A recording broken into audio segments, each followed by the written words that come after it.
Good evening दोस्तों। आज NCERT की सीरीज़ में आपका फिर से स्वागत है। हम लोग क्लास 6 की हिस्ट्री स्टार्ट किए थे। हमारे अतीत नाम की किताब हमने स्टार्ट किया था, जिसमें चैप्टर नंबर 1 हम लोग पढ़ चुके हैं और चैप्टर नंबर 2 आज हम शुरू करेंगे। तो चैप्टर नंबर 2 का नाम है आरंभिक मानव की खोज में। ठीक है, तो यहाँ पर एक लड़का है जिसका नाम है तुषार है। उसकी रेल यात्रा के बारे में बताया गया है कि तुषार अपने एक रिश्तेदार की शादी में दिल्ली से चेन्नई जा रहा था। रेल में उसे खिड़की वाली सीट मिल गई, जहां वह बाहर का नज़ारा देखने में मग्न हो गया। तेज़ दौड़ती गाड़ी में उसने देखा कि पेड़ पौधे, घर, खेत खलियान बड़ी तेज़ी से पीछे की तरफ छूटते जा रहे थे। तभी उसके चाचा ने उसके कंधे पर हाथ रख के कहा, पता है, लोगों ने मात्र 150 साल पहले रेल की यात्रा करनी शुरू की। बस तो इसके कुछ दशक बाद आई। तुषार सोचने लगा कि लोगों के पास आने जाने के लिए तेज़ रफ्तार वाली सवारियां नहीं थी, तो क्या वे यात्रा नहीं करते थे? क्या वे सारी ज़िंदगी एक जगह ही बिता देते थे? नहीं, ऐसी बात नहीं थी। तो देखिए, तुषार नाम का एक लड़का था, वो रेल यात्रा कर रहा था और वो बहुत इन्जॉय कर रहा था। तभी तक उसके चाचा ने बताया कि रेल से यात्रा मात्र 150 साल पहले ही शुरू हुआ है और बस तो यहाँ बहुत कम ही समय हुआ है जबकि आई है। तो अब उसके दिमाग में आया, क्या उसके पहले 150 साल के पहले क्या लोग यात्रा नहीं करते थे? क्या एक ही जगह पे रहते थे? तो नहीं, ऐसा नहीं है, उस समय भी लोग यात्रा करते थे। तो अगला टॉपिक है आरंभिक मानव। आखिर वे इधर उधर क्यों घूमते थे? तो हम उन लोगों के बारे में जानते हैं जो इस महाद्वीप में 20 लाख साल पहले रहा करते थे। ठीक है, आज हम उन्हें आखेटक खाद्य संग्रहक के नाम से जानते हैं। ठीक है, तो ये ऐसे लोग थे जो कि शिकार करके और फूड, जंगल का जो भी रिसोर्स था उससे फूड और चीज़ें कलेक्ट करते थे। यानी कि ये फूड प्रोड्यूस नहीं करते थे, ये खेती वेती नहीं जानते थे, ये सिर्फ शिकार और इस जंगल के रिसोर्स, फल फूल कंद मूल पे ही जीवित रहते थे। तो भोजन का इंतजाम करने की विधि के आधार पर उन्हें इस नाम से जाना जाता है। आमतौर पर लोगों के लिए वे जंगली जानवरों का शिकार करते थे, मछलियाँ और चिड़िया पकड़ते थे, फल फूल, दाने और पौधे, पत्तियाँ, अंडे इकट्ठा करते थे। हमारे उपमहाद्वीप जैसे गर्म देशों में पेड़ पौधों का अनगिनत प्रजातियाँ मिलती है, इसलिए पेड़ पौधों से मिलने वाले खाद्य पदार्थ भोजन के अत्यंत महत्वपूर्ण स्रोत थे। ठीक है, लेकिन अब यह सब कर पाना बिल्कुल आसान नहीं था। ऐसे कई जानवर हैं जो हमसे ज़्यादा तेज़ भाग सकते हैं और बहुत से जानवर हमसे ज़्यादा ताकतवर भी होते हैं। जानवरों के शिकार, चिड़िया या मछलियाँ पकड़ने के लिए बड़ा सतर्क, जागरूक और तेज़ होना पड़ता है। पेड़ पौधों से खाना जुटाने के लिए यह जानना ज़रूरी होता है कि कौन से पेड़ पौधे खाने योग्य होते हैं, क्योंकि बहुत सारे पेड़ पौधे विषैले भी तो होते हैं ना। साथ ही फलों को पकने के लिए समय की जानकारी भी ज़रूरी होती है।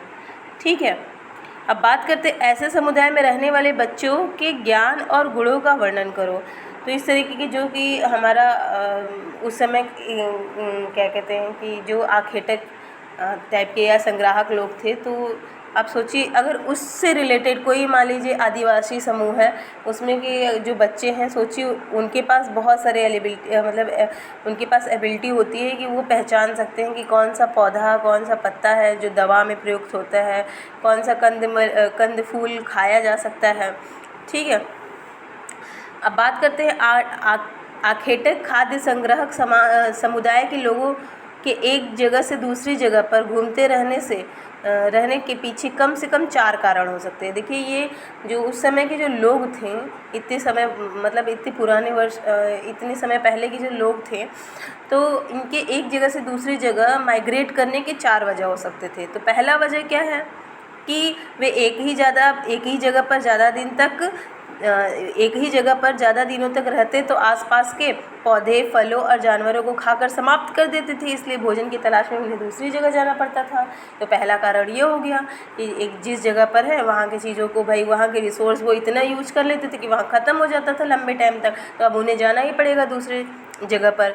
दूसरा कारण है कि यहाँ की जानवर अपने शिकार के लिए या तो हिरण और मवेशी अपना चारा ढूंढने के लिए एक जगह से दूसरी जगह जाया करते हैं, इसलिए इन जानवरों का शिकार करने वाले लोग भी इनके पीछे पीछे जाया करते होंगे।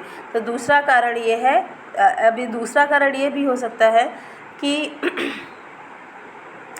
जो जानवर है वो अपना शिकार करने के लिए भी तो दूसरे जानवर भी तो माइग्रेट कर जाते हैं ना भाई। एक एरिया के जानवर शिकार खोजने के लिए दूसरी जगह पे लोकेट कर जाएंगे। या अगर हम ये देखें मवेशी मतलब कि हिरन और आपके भेड़ बकरी जो भी हैं, तो ये भी एक स्थान से दूसरे स्थान तक चारा ढूंढते चले जाते हैं, तो उनके पीछे पीछे भी ये लोग चले जा सकते थे। तो दूसरा कारण ये हो जाता है। तीसरा कारण ये है कि पेड़ों और पौधों में फल फूल अलग अलग मौसम में आते हैं, इसलिए लोग इसकी तलाश में उपयुक्त मौसम के अनुसार अन्य इलाकों में घूमते हैं। तो देखिए एक स्थान पे जो पेड़ पौधे हैं, ठीक है, उनमें हो सकता है कि अलग टाइमिंग पे उसमें फल आए और दूसरे स्थान पे अलग टाइमिंग पे, तो इसका ये भी एक कारण हो सकता है। और चौथा कारण यह है कि पानी के बिना किसी भी प्राणी या पौधे का जीवित रहना असंभव होता है और पानी झीलों झरनों और नदियों में ही मिलता है। यद्यपि कई नदियाँ और झीलों का पानी कभी नहीं सूखता, कुछ झीलों और नदियों के पानी बारिश के बाद ही मिल पाता है। तो देखिए कुछ ऐसी नदियाँ होती हैं और कुछ ऐसे झील होते हैं जहाँ पानी हमेशा रहता है, लेकिन कुछ ऐसी नदियाँ और झीलें भी हैं जहाँ बारिश आती है तभी पानी उसमें भरता है। तो अगर ऐसे नदी या झील के आसपास जो लोग रह रहे होंगे, तो जब सूखा पड़ता होगा तो उनको ऑब्वियसली माइग्रेट कर जाना पड़ता होगा, ठीक है। तो वो क्या करते होंगे, अपने नात रिश्तेदार या मित्रों से मिलने भी जाया करते। इसके अलावा एक और लास्ट कारण हो सकता है कि अपने दोस्तों से और रिश्तेदारों से मिलने भी जाया कर सकते हैं। तो यहाँ यह स्मरण रखना ज़रूरी है कि ये सभी लोग पैदल यात्रा करते थे। ये सभी लोग क्या करते थे भाई, पैदल इतनी दूर दूर का यात्रा करते थे। तो ये हम किसके जीवन के बारे में पढ़ रहे हैं, जो आखेटक और संग्राहक, जो आज के बहुत पुराने लोग जिन्हों की खेती नहीं करते थे, अपना जीवन शिकार और कंद फूल इकट्ठा करके ही जंगल के रिसोर्सेज पे ही जिंदा रहते थे, ये उनके जीवन के बारे में हमने पढ़ा है। तो वो जो आरंभिक मानव थे, आरंभिक मानव के बारे में जानकारी में कैसे मिली। अब देखिए इतने करोड़ों साल पहले की बात है, तो इनकी जानकारी कैसे मिली। तो जो पुरातत्वविदों को कुछ ऐसी वस्तुएं मिली हैं जिनका निर्माण और उपयोग आखेटक खाद्य संग्रह किया करते थे। तो हमारे जो आर्कियोलॉजिस्ट हैं उनको कुछ ऐसी चीज़ें मिली जिसका उपयोग और निर्माण जो है वो यही लोग आरंभिक मानव किया करते थे। यह संभव है कि लोगों ने अपने काम के लिए पत्थर, लकड़ी और हड्डियों के औजार बनाए हों। इसमें से पत्थरों के औजार आज भी बचे हैं। तो देखिए लकड़ियों में तो दीमक लग गए होंगे में भी, लेकिन पत्थरों के औजार आज भी बचे हुए हैं। तो यहाँ पर आप देखिए कि ये बहुत सारे पत्थरों के औजार हैं जो दिखाए गए हैं, ठीक है। यहाँ पत्थरों के औजार के कुछ उपयोग बताए गए हैं। ऐसे कामों की एक सूची बनाई, ठीक है, ये इसमें काम दिया गया है। इनमें से कुछ औजारों का उपयोग फल फूल काटने, हड्डियों और मांस काटने, पेड़ों की छाल और जानवरों की खाल उतारने के लिए किया जाता था। कुछ के साथ हड्डियों या लकड़ियों के मुट्ठे लगाकर भाले और बाड़ जैसे हथियार बनाए जाते थे। कुछ औजारों से लकड़ियाँ काटी जाती थी। लकड़ियों का उपयोग ईंधन के साथ साथ झोपड़ियों और औजार बनाने के लिए भी किया जाता था। ओके, तो देखिए ये जो क वाला है, इसमें ये क वाले हैं, तो क वाले ये पत्थर से बने प्राचीनतम औजार हैं। ये पत्थर से बने सबसे पुराने क वाले औजार हैं। ख वाले इन्हें कई हज़ार साल बाद बनाया गया है। ये ख वाले थोड़े और मॉडिफाइड हैं, इन्हें कई हज़ार साल बाद बनाया गया है। फिर ग वाले इन्हें और बाद बनाया गया है, और घ वाले ये 10,000 साल पहले बनाया गया है। और यहाँ पे सबसे लास्ट में ये पत्थर, ये गुटका प्राकृतिक पत्थर है। ये प्राकृतिक पत्थर है। देखिए प्राकृतिक पत्थर गोल है, जबकि ये सब देखिए कि तराशे हुए हैं, इनमें कटिंग की गई है, ठीक है। अब यहाँ पर एक और फिगर है, पत्थर के औजारों का उपयोग बाएं, ओके, इंसान के खाने योग्य जड़ों को खोदने के लिए किया जाता था। तो यहाँ पर आप देखिए, जैसा कि देख रहे हैं कि जड़ों को खोदने के लिए ये जो पत्थर है, ये किसी पेड़ वेड़ की जड़ों को खोदने के लिए इसमें से कुछ कंद मूल निकालने के लिए उपयोग करते थे। इसके बाद क्या कहते हैं कि ये देखिए, ये एक पत्थर है हमारा दाएं ओर, जानवरों से खाल से बने वस्त्र को सिलने के लिए किया जाता था। तो जानवर की खाल से ये लोग कपड़े बनाते थे, तो उसको सिलने के लिए इस पत्थर का उपयोग किया जाता था। तो अब बात करते हैं कि अब भाई हो तो गया, बात ये हो गई कि कौन से औजार यूज करते थे। अब वो रहते कहाँ थे, तो रहने की जगह को निर्धारित करना। तो मानचित्र 2 देखो, लाल त्रिकोण वाले वे स्थान पूरा स्थल है जहाँ पर आखेटक खाद्य संग्रहक होने के प्रमाण मिले हैं। इसके अलावा और भी कई स्थानों पर आखेटक खाद्य संग्राहक रहते थे। मानचित्र में कुछ गिने चुने स्थान ही चिन्हित किए गए हैं।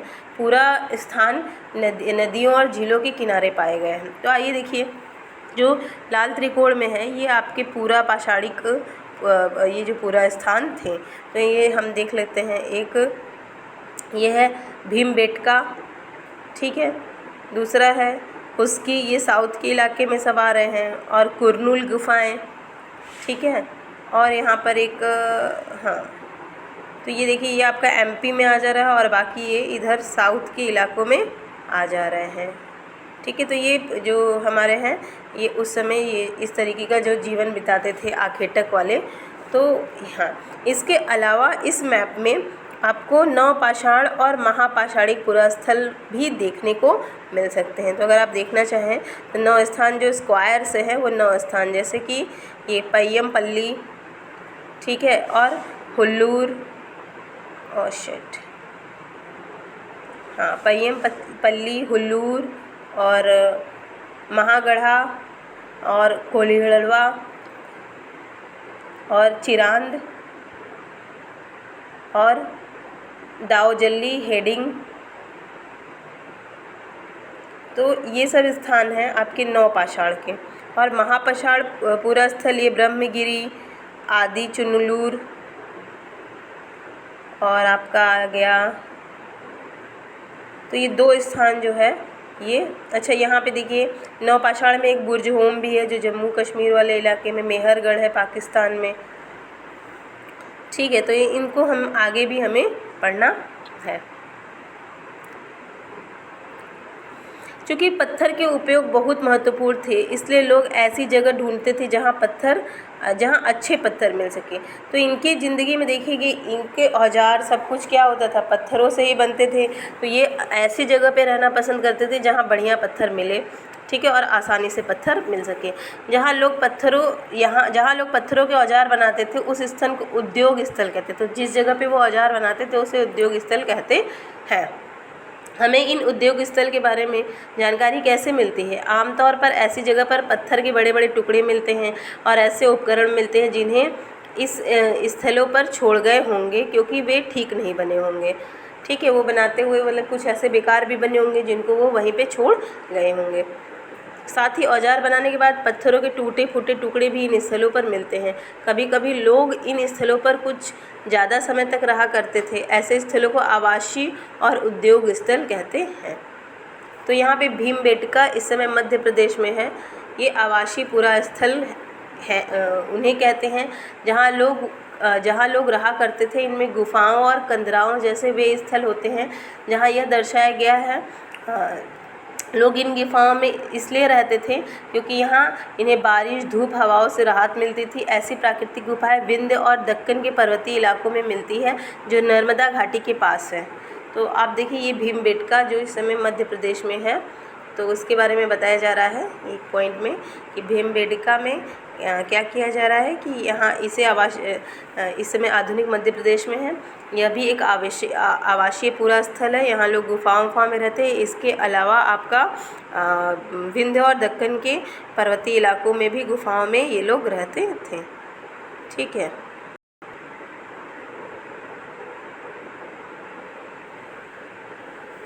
अब बात करते पूरा, यहाँ पे दे रहा है कि अगर तुम्हें अपने निवास स्थल के बारे में बताना पड़े तो तुम इनमें से कौन सा नाम चुनोगे? आवास, उद्योग स्थल, आवास और उद्योग स्थल, अन्य। तो देखिए जो केवल आवास जहाँ पे हम केवल बेसिकली रह रहे हैं, जिनका घर किसी और पर्पज़ के लिए नहीं सिर्फ रहने के लिए उपयोग हो रहा है, तो वो आवास हो गया। उसके बाद उद्योग स्थल, जहाँ पे काम किया जाता है वो स्थल उद्योग स्थल। कभी कभी लोग अपने घर में रहते भी हैं उसी घर में और कुछ काम भी करते हैं। जैसे कुछ लोग अपने घर में जैसे कि कारपेट वगैरह बुनने का और कुछ इस तरीके का उद्योग का काम भी घर में ही करते हैं, तो वो आवास और उद्योग स्थल भी हो सकता है। तो ग वाले तो अलग अलग लोगों के लिए कंडीशन अलग अलग हो सकता है। अगला है पूरा स्थल। पूरा स्थल उस स्थान को कहते हैं जहां औजार, बर्तन और इमारतें जैसी वस्तुओं के अवशेष मिलते हैं। ऐसी वस्तुओं का निर्माण लोगों ने अपने काम के लिए किया था और बाद में वे वहीं छोड़ गए। ये ज़मीन के ऊपर, अंदर, कभी कभी समुद्र और नदी के तल में भी पाए जाते हैं। इन पूरा स्थलों के बारे में आपको अगले अध्याय में बताया जाएगा। तो पूरा स्थल ये भी है जहाँ पे आपको ये औजार, बर्तन और इमारतों के अवशेष मिलते हैं। ठीक है, पुराने समय के जो भी हैं। ठीक है, पाषाण औजारों का निर्माण। पाषाण मतलब पत्थर के औजारों का निर्माण कैसे किया जाता था? तो दो तरीके से किया जाता था। पहला, पत्थर को पत्थर से टकरा दीजिए, यानी जिस पत्थर से कोई औजार बनाना होता है उसे हाथ में लिया जाता है, और दूसरा जिस पत्थर का उसे हथौड़े जैसा इस्तेमाल किया जाता था। ठीक है, तो आपस में पत्थरों को टकराने से क्या होता था कि पत्थरें आपस में तब तक टकराते थे जबकि वो डिज़ायर्ड जो शेप है वो मिल ना जाए, जब तक उनको जिस शेप का चाहिए उस तरीके का बन ना जाए। दूसरा तरीका है दबाव शल्क तकनीक। इसमें क्रोड को एक स्थिर सतह पर टकराया जाता है और क्रोड पर हड्डी या पत्थर रखकर उसे चौड़ी हथौड़ी नुमा पत्थर के से शल्क निकलते थे, जिसे वांछित उपकरण बनाए जाते थे। दूसरा है दबाव शल्क। अच्छा ठीक है, इसमें देखिए ये जो अच्छा एक फिगर में दिखाया जा रहा है, ये पहला वाला तकनीक है, पत्थर को पत्थर से टकराने वाला। अब दूसरा क्या है कि इसमें क्या करते थे कि क्रोड को एक जगह पे टिका देते थे और इसी क्रोड पर हड्डी या पत्थर रखकर उसे हथौड़ी नुमा पत्थर से शल्क निकाले जाते थे और वांछित उपकरण बनाए जाते थे। तो हम क्या करते थे कि क्या कहते हैं कि क्रोड को एक पत्थर के सतह से टिका दिया जाता था, इसके ऊपर हड्डी या पत्थर रख के फिर हथौड़ी नुमा पत्थर से उससे शल्क निकालते थे। ठीक है, आग की खोज। मानचित्र 2 में कुरनूल गुफाएं खोजो। देखिए आइए सबसे पहले हम लोग कुरनूल गुफा खोजेंगे। तो ये देखिए हमारे कुरनूल गुफा, ये है कुरनूल गुफा। ठीक है, तो मानचित्र 2 में हमने कुरनूल गुफाएं खोज ली। तो यहाँ राख के अवशेष मिलते हैं। इसका मतलब यह है कि आरंभिक लोग आग जलाना सीख गए थे। आग का इस्तेमाल कई कार्यों के लिए किया जाता था, जैसे प्रकाश के लिए, मांस पकाने के लिए, खतरनाक जानवरों को दूर भगाने के लिए। बदलती जलवायु। तो अब याद करिए कि आग की खोज होने का प्रमाण कहाँ मिला? कुरनूल गुफाओं में। ठीक है, यहाँ पे ये याद रखिएगा। बदलती जलवायु। लगभग 1200 साल पहले दुनिया की जलवायु में बहुत बड़े बदलाव आए। 1200 साल पहले दुनिया की जलवायु में बहुत बड़े बदलाव आए, गर्मी बढ़ने लगी। इसके परिणाम स्वरूप कई क्षेत्रों में घास वाले मैदान बनने लगे, जिससे हिरण, बारहसिंगा, भेड़, बकरी, गाय जैसी उन जानवरों की संख्या बढ़ी जो घास खाकर जिंदा रहते थे। जो लोग इन जानवरों का शिकार करते थे वे भी इनके पीछे आए और इनके खाने पीने की आदतों और प्रजनन के समय की जानकारी हासिल करने लगे। हो सकता है कि तब लोग इन जानवरों को पकड़कर अपनी ज़रूरत के अनुसार पालने की बात सोचने लगे हों। साथ ही इस काल में मछली भी भोजन का महत्वपूर्ण स्रोत बन गई थी।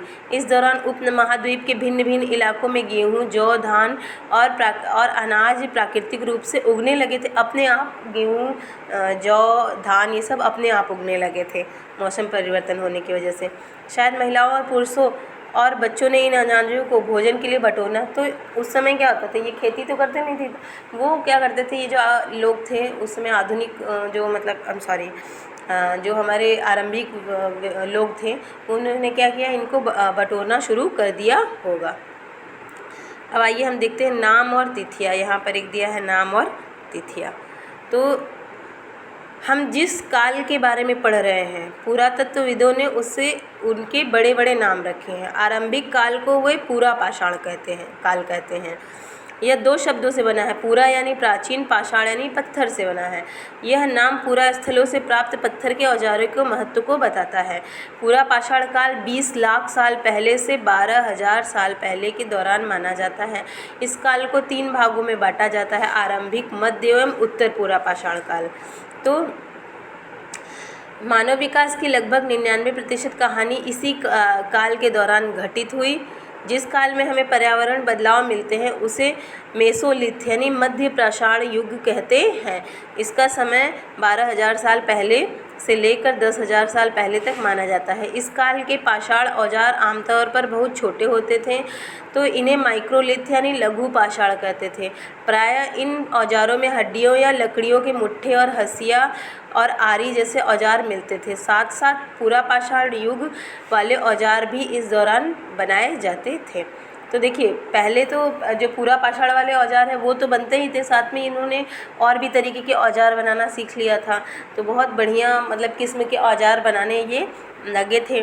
तो यहाँ पर जो मध्य पाषाण काल है उसको थोड़ा सा यहाँ पे बताया गया है कि मध्य जो मौसम का परिवर्तन हुआ वो मध्य पाषाण काल के समय ही हुआ। तो ये कब हुआ? 12,000 साल से 1,000 साल पहले तक के बीच की जो हमारी समय है वो मध्य पाषाण काल में आ जा रही है। तो यहाँ पे जो पत्थर यहाँ पे जो बनाए जाते थे औजार, तो इनको माइक्रोलिथ या लघु पाषाण कहते थे।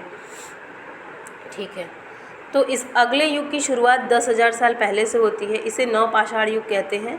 तो अगले चैप्टर में हम नव पाषाण काल के बारे में पढ़ेंगे। नव पाषाण काल का मतलब क्या है? हमने कुछ स्थानों के नाम दिए हैं, अगले स्थान में तुम्हें, ठीक है, तो ये है सब अगले चैप्टर में हम नव पाषाण काल के बारे में पढ़ेंगे। ठीक है। तो अब हम पीछे पढ़ रहे थे कि देखिए कि जब मध्य पाषाण काल के समय जबकि हमारा टेम्परेचर पृथ्वी गर्म होने लगी, जहाँ घास उगने लगे, घास उगने के साथ साथ कुछ अनाज भी अपने आप उग गए, तो वे लोग इस अनाज को बटोरने लगे। साथ ही अनाज कहाँ उगते थे, कब पककर तैयार होते थे, तो ये सब चीज़ें भी सीखने लगे। ऐसा करते करते ये लोग अब खुद भी इन अनाजों को पैदा करने लगे। अगला है शैल चित्रकला। इनमें से हमें क्या पता चलता है? इनसे हमें क्या पता चलता है? जिन गुफाओं में लोग रहते थे उनमें कुछ दीवारों पर चित्र मिलते हैं। इसके अंदर सुंदर उदाहरण मध्य प्रदेश और दक्षिणी उत्तर प्रदेश की गुफाओं में मिले चित्र हैं।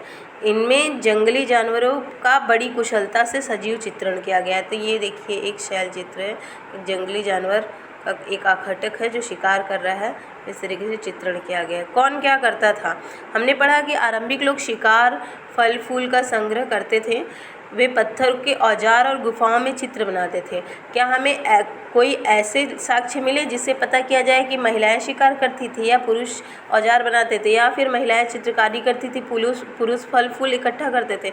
वास्तव में इसका हमें ज्ञान नहीं है, लेकिन दो बातें हो सकती हैं। महिला और पुरुष दोनों मिलकर कई काम एक साथ किया कर सकते थे, और यह भी संभव हो सकता है कि काम केवल महिलाएं करती थी और कुछ केवल पुरुष, मतलब कुछ काम केवल महिलाएं करती हों और कुछ काम केवल पुरुष। लेकिन इसके बारे में कोई जानकारी नहीं है कि कौन क्या काम करता था, या सब मिल के काम करते थे या काम बटे हुए थे। तो जैसे आज के समय में है कि घर में खाना बनाना, और मतलब अब तो चीज़ें बदल रही हैं, लेकिन फिर भी ज़्यादातर घर के काम औरतें करती हैं और बाहर के काम मर्द। तो क्या उस समय भी ऐसा था या कुछ डिफरेंट था? ठीक है, इसकी कोई जानकारी नहीं है। तो अब बात करते हैं भारत में शुतुरमुर्ग। भारत में पूरा पाषाण युग के दौरान शुतुरमुर्ग होते थे। उस समय क्या होते थे? भारत में शुतुरमुर्ग होते थे। महाराष्ट्र के पटनीपुरा स्थल में शुतुरमुर्ग के अंडों के अवशेष मिले हैं। इनके कुछ छिलकों पर चित्रांकन भी किया गया है। इनके अंडों से मनके भी बनाए जाते थे। ठीक है, तो महाराष्ट्र के पटने में ये मिला है शुतुरमुर्ग के अंडे। तो इससे पता चला कि भारत में शुतुरमुर्ग भी थे उस समय में। हुस्गी का सूक्ष्म निरीक्षण। मानचित्र 2 में हुस्गी देखिए भाई, हुस्गी पढ़ा जाए अब हम लोग। तो हुस्गी तो आपको दिख रहा होगा, ये हुस्गी का इलाका। हाँ, अब इसको हम अच्छे से डीप में पढ़ेंगे।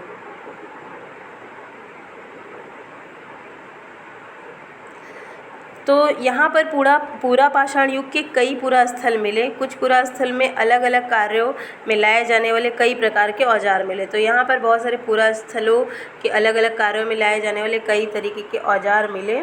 यहाँ पे कई सारी जगह मिले, पुरास्थल मिले। ये संभवतः आवास और उद्योग स्थल रहे होंगे। कुछ छोटे पुरास्थलों में औजारों के बनाए जाने के प्रमाण मिले हैं। इनमें से कुछ पुरास्थल झरनों के निकट थे। अधिकांश औजार चूना पत्थरों से बनाए जाते थे। ठीक है। अन्यत्र अपने एटलस में फ्रांस को ढूंढो। ठीक है, ये तो भारत की बात हो रही थी, बेसिकली हम लोग ज़्यादातर भारत का डिस्कशन किए। तो अपने एटलस में फ्रांस को ढूंढो, या फ्रांस चित्र का एक गुफा है। देखिए, फ्रांस चित्र की एक गुफा है। इस पुरा स्थल की खोज 100 साल पहले 4 स्कूली छात्रों ने की थी। इस तरह के चित्र लगभग 20,000 साल पहले से लेकर 10,000 साल पहले के बीच बनाए गए होंगे। इनमें कई जानवरों के चित्र हैं। इनमें जंगली घोड़े, गाय, भैंस, गैंडा, रेनडियर, बारहसिंगा, सूअरों के गहरे चमकीले चित्रों को चित्रित किया गया है। इन रंगों को लौह अयस्क, चारकोल जैसे खनिज पदार्थों से बनाया गया है।